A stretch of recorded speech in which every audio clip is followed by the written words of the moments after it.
افسوسناک خبر ہے فیصل آباد سے، جہاں تاندلہ والا کے علاقہ میں رکشہ اور ٹرک میں تصادم ہوا ہے۔ حادثہ میں 2 افراد جاں بحق جبکہ 5 شدید زخمی ہو گئے۔ ریسکیو نے زخمیوں کو طبی امداد کے لیے ہسپتال منتقل کر دیا، جبکہ جاں بحق ہونے والوں کی نعشیں پولیس کے حوالے کر دی گئی۔ مزید اس حادثہ کے بارے میں جان لیتے ہیں بیورو چیف فیصل آباد وکاس شراز سے۔ جی وکاس۔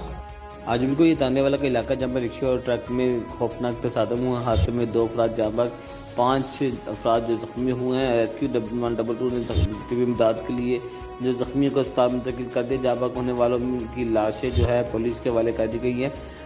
ریسکیو کام کے مطابق بتایا جا رہا ہے کہ تیز رفتار ٹرک نے رکشے کو کچل دیا تھا، جس کے نتیجے میں 2 بچے جو ہے موقع پر جاں بحق جبکہ 5 افراد جو ہے شدید زخمی ہوئے ہیں، جنہیں طبی امداد کے لیے اسپتال منتقل کر دیا گیا۔